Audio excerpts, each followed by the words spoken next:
what's up? My name is Kyle. A lot of people know me for the flat tricks that I do.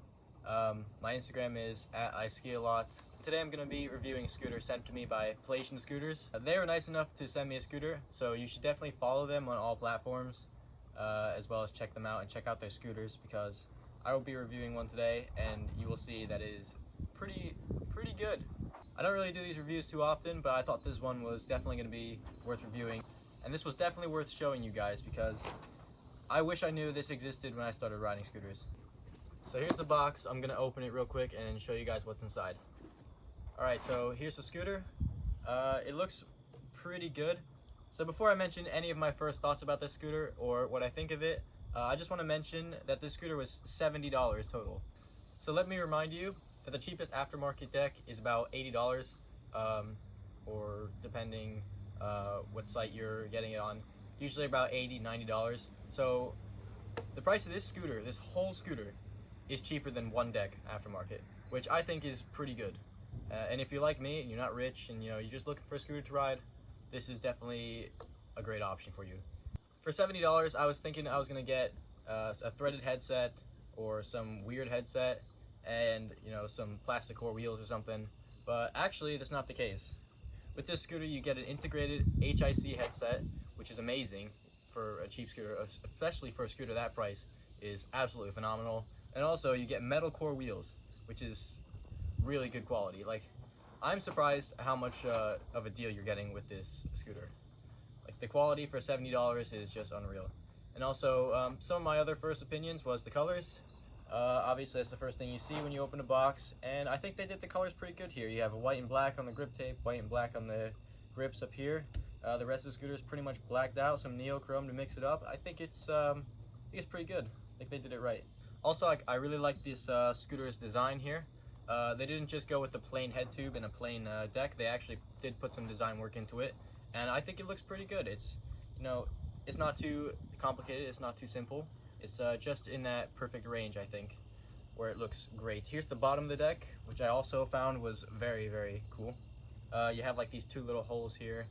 Reduces weight, which is great.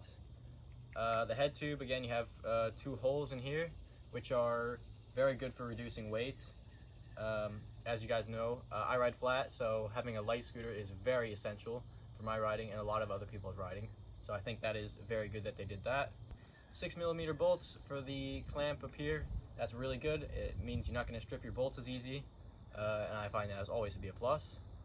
It's got simple bar ends. Basically, it has everything a scooter should have, all for $70. And I think, like, there was a time in my riding where my scooter broke and I needed to wait till Christmas to get a new scooter, and I had like 3 months to go and I didn't have any money to buy a really expensive scooter. If I knew that this existed, I would have bought it 100%. I think it's a really good option for people who are trying to buy a scooter on a budget. There's not really much more I could say about this. It's got a brake, it really does have everything you would expect on a scooter and everything you would need on a scooter at a pretty good quality. The bearings spin good. I think I thought I'd mention that. Yeah, everything seems to be good. When you get it out of the box, your headset, your deck, your wheels, all that's already put together. You just have to slap your bars in your clamp and tighten the bolts. You're all good. It takes like 2 seconds to assemble it. I thought that was great because personally, I hate fixing scooters. I hate it so much. So that was awesome. Pleasant surprise in my opinion. So now that I've told you about my thoughts about this scooter and everything you need to know about it, let's put it to the test and do some flat tricks. Alright, so I just came out here, grabbed my helmet because safety is important. I'm going to start doing some tricks on the scooter and let's see how it holds up. Alright, all of this is with no warm-up, but I promise you I'll be getting to some pretty difficult tricks. And yeah, we'll see how this thing works out. Okay, so let's start out with a bride flip.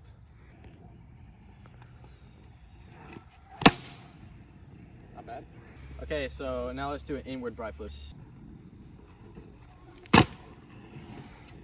Alright, now I'm going to do a finger whip.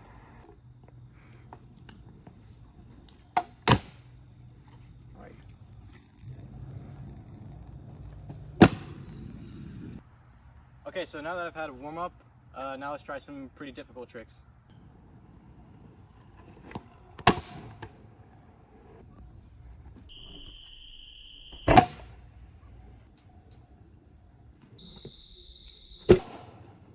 I'm going to try a trick that everybody knows is pretty difficult.